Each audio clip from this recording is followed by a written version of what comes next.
I've been thinking a lot lately about this Supreme Court leak thing.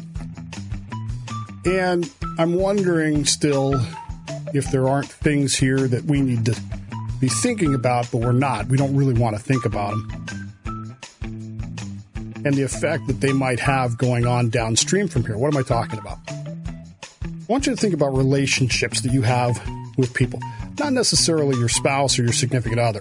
That relationship is similar but not identical to what I'm talking about. I'm talking more about the relationship that you have with your friends, those that you work with who you consider friends. When you think about those friends in that relationship, what specifically are you considering? What are you actually thinking about in broad context? What makes that work? I guess is what I'm asking. In high school, my best friend was a guy by the name of Lee. Lee and I bonded over war games, historical war games. When we met, we were in the library, and we were talking about Essex-class aircraft carriers and photographs of those. And we began a friendship that started over war games and ended with both of us being each other's best man at our weddings, our first weddings. My first wedding, his only wedding, my first wedding. I went out of my way to see him last summer. The thing about Lee is that we don't agree on everything. There's a lot of things we disagree on. Politically, I think we're not polar opposites, but we are in disagreement. We certainly don't vote the same way. There are a lot of things we do see the same way. But the thing about Lee is that even to this day, I trust him to have my best interest at heart, and I do with him as well. He has my best interest at heart. I have his best interest at heart. We're not that close anymore because, we live 1,500 miles apart, and we really haven't been in communication on a regular basis since the 1980s. But at the same time, I feel like when I go to Utah or when he comes around here, it's just like the old times again. We've bonded over those things, and we recognize that we have disagreements, but we trust each other with those disagreements, that they're not potential deal breakers for us. I have other friends, Bill Mick. I'm sure you're familiar with Bill and his work. Bill hired me in radio because we began to build that same kind of friendship, that same kind of trust, to the point where we could mock a Snickers commercial and not worry about it. You may not get it when you listen to us together, but Bill and I have plenty of things that we don't necessarily see the same way. But we function through that. I trust Bill. Bill trusts me. And it works. That's a friendship. I have other friends. I'm not going to go through the whole list, but some of them you've heard along the way. Pat, the lawyer, is a good friend. Pat is, he's a lawyer. And I like introducing him to people when we go places, like the day we went to the USS Iowa. I like introducing him as my lawyer because it freaks people out. But Pat and I bonded, believe it or not, over Star Trek. He called the show or texted the show one day emailed the show, I guess, over Star Trek. And we've been communicating ever since, almost daily. Not quite daily, but almost. In fact, I trust Pat to the point where when KFIV's management informed me that you, the audience, quote, hated, unquote, Constitution Thursday, it was to Pat and also to Chatroom Jeff that I turned, and we continued Constitution Thursday as the Saturday podcast. We did that, I think we did 14 or 15 episodes of that. Still some of my favorite part of Constitution Thursday, even taking it on the road when we went to Riverbank to record. Now, you might look at that picture of the three of us sitting there, and you might listen to the Constitution Thursday Saturday podcast and think, well, these guys are in lockstep agreement. We're not. we are not only not in lockstep agreement, there are fundamental disagreements that we have that I don't know that they would surprise anybody, but there are things that we disagree about that are political disagreements in a way, but we don't let them divide us to the point where we're not willing to communicate, willing to talk, willing to be unfriending of each other. There are other friends that I've had through the years. The crew of the Michigan. The funny thing about that to me is that there are people in that picture who, when I was on the boat with them, I didn't necessarily care for. But as years have gone by, they have become closer and closer friends. They have become people that mean something to me. And even today, we hang out and we go places together, and particularly through submarine veterans, and we do those kinds of things. There were several that were particularly of importance. The three of us in that photograph there, Mitch, Mike, and I, are all FTBs. And of the three, I think we were the three junior FTBs when I got there. Mitch was the second class, Mike was the third, and I was the third. And, the three of us learned to work together, and we did some things that I am very proud of. And to this day, I hadn't seen Mitch in, 30 years? And I still would trust him with anything that he asked me to trust him with. Same with Mike. Mike, by the way, is the guy that was a sheep farmer in Wyoming. He used to bring in pictures of castrating sheep. It was weird. But anyway, the point is that friendships are built on a single thing, I think. Now, this is my opinion. Take it for what it's worth. Maybe it's true, maybe it ain't. I believe that friendships are built almost entirely on trust. If you trust someone, and to the degree which you trust them, that is what makes a true friendship. If you can trust someone with your deepest emotions, feelings, disagreements, and not feel like they're going to judge you for those things, that is what makes for a good friendship. It wasn't that long ago in the United States Supreme Court that we had such a friendship. Antonin Scalia, who was a associate justice of the Supreme Court, he is still a conservative icon. He is someone whom conservatives still read, still turn to, still accept. I like his writings. As an originalist, I find his originalism to be in line with my own thinking. I didn't always agree with him, but, at the same time, he didn't always agree with me either. The funny thing about Antonin Scalia is that probably his best friend in all of his life, other than his spouse, was Ruth Bader Ginsburg, who is, of course, the opposite icon for the left, where Scalia was the conservative go-to guy. Ginsburg was often the liberal go-to gal. And their disagreements, particularly in dissents on each other's rulings and the likes, are sharp, pointed, and, let's face it, pretty entertaining in some cases. But the bottom line is the two of them bonded outside of their work on something that might be surprising. They both loved opera, and they would go to operas together. They became best of friends. Later, Ginsburg would refer to Scalia as her best buddy. And they would often speak together. They would go to meetings together, and they would represent the Supreme Court in lectures and in appearances. And it was refreshing to see, although most Americans didn't pay much attention to it, it was refreshing to see the two people who probably had the sharpest delineation of disagreement on these political matters, these interpretive matters of the Constitution, and yet they were the closest of friends. And in fact, there was actually an opera written about Scalia and Ginsburg that would go on to become a hit on the opera circuit. You've probably never seen it. But they are unbelievable friends. They were able to put aside the I must be right for you to be wrong mindset.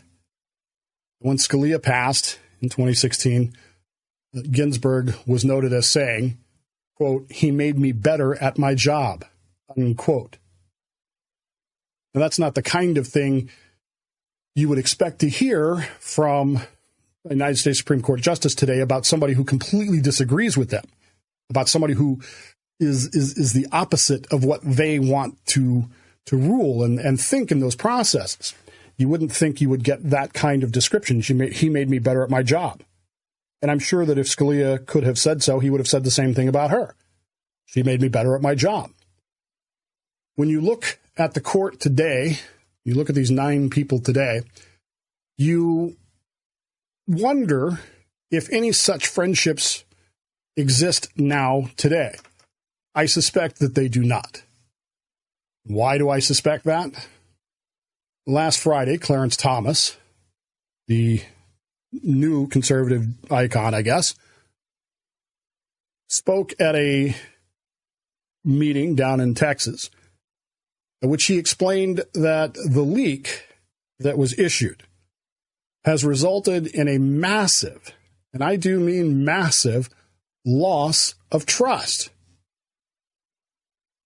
He went so far as to describe it as, well, when you lose that trust, especially in the institution that I'm in, it changes the institution fundamentally.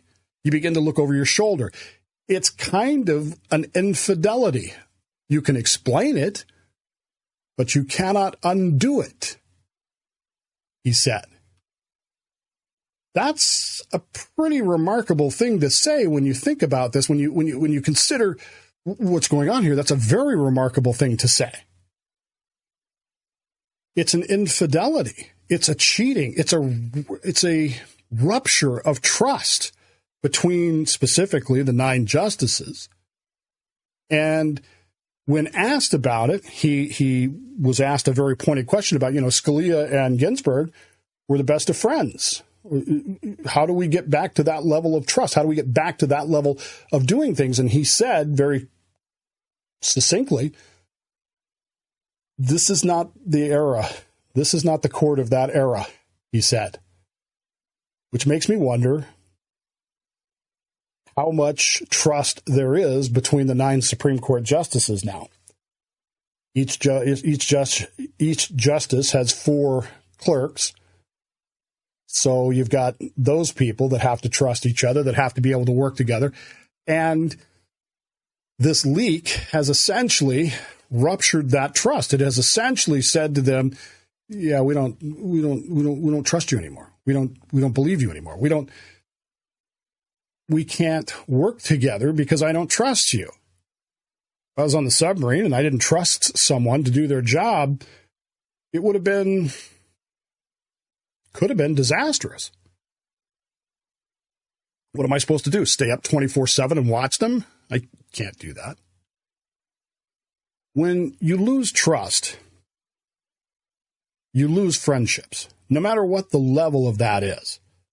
I'm not saying there has to be an intimate level of trust between 2 people. What I'm saying is there has to be a level of trust to have a friendship. Maybe it's not the closest friendship in the world. Maybe it's a working friendship, whatever. But when you lose trust in that friendship, it goes away. Which leaves me to wonder is if the leak wasn't intended to cause exactly that, to rupture any working relationship going forward between any of the justices on quote-unquote opposite sides of each other. Thomas says he doesn't trust anybody anymore. I'm looking over my shoulder. It's infidelity. You now have a situation where, because of the leaks, whoever did it, and I'm still not convinced that both sides didn't have motive and opportunity to do so. I'm also still not convinced that it wasn't leaked several weeks before we finally found out about it. I'm reasonably certain that the White House knew, Wall Street Journal knew, and so forth and so on. Because of that, we've now seen a situation where protests and threats have become the norm, which Thomas went ripping on, because, and rightfully so. I think he said you'd never see conservatives going to liberal court justices' houses. Although We have seen cases around that around the country where conservatives have gone to not justices, but other liberal politicians' homes and protested. So maybe that's starting. This breach of trust has resulted in a situation where if people are going to go do that, how can it not influence what's happening? How can that not cause what person can stand up and go, yeah, that shouldn't have any effect on me at all? It's not going to have any effect on me at all. I don't think there is a person that can do that. And if we no longer have that court, where the court can work together, even when they disagree, what happens going forward? If we can't have an honest discussion and an honest disagreement in the Supreme Court of the United States, where 9 people, a mere 9 people, do you understand that? 9 people pretty much interpret the Constitution for the rest of the 360 million of us. If they can't work together because they have no level of trust anymore, what happens going forward? What happens tomorrow? What happens in the future to that, even if it's not a friendship, what happens to that working relationship going forward? The Proverbs tells us that as iron sharpens iron, so a person sharpens another person. One of my favorite verses in all of Scripture. It was used at a funeral that I went to many, many years ago. Growing up, there were 4 of us that grew up in the church that I attended together. Brian, Paul, Phil, and myself. And while I moved away because my parents got transferred and other things happened, the other 3 managed to stay pretty close friends for a long time. And then one of them moved away, and then 2 of them were left, Brian and Paul. And Brian, who was probably the craziest of us, came down with a ALS, Lou Gehrig's disease. And in 1991, late 1991, he passed away, Lou Gehrig's disease. And Paul was at his funeral and did the eulogy, representing all of us, I think, that had known Brian. And that was the verse that he used, as iron sharpens iron, so one man sharpens the countenance of another. And there's a certain logic and truth to that. As Justice Ginsburg said, he made me better at my job. Disagreements aren't intended necessarily to be destructive. And when you have a level of trust, you can have a disagreement and it will make you a better person. If you don't have that trust, then disagreements just turn into battles, and battles turn into wars, and wars turn into destruction. And the next thing you know, what exactly are you? You're not friends anymore. You're not whatever anymore. So precisely, what are we? And if others depend upon you to have that working relationship with your compatriots because it affects their lives, then what happens when that trust is ruptured? And what I'm really afraid of is that's where we've gotten to. That's what we have become now. That's where we are. Is that in the 9 people of the Supreme Court, there is no longer any trust. Because of that, there is no one for whom iron is sharpening iron. That, my friends, is the real tragedy of this entire leak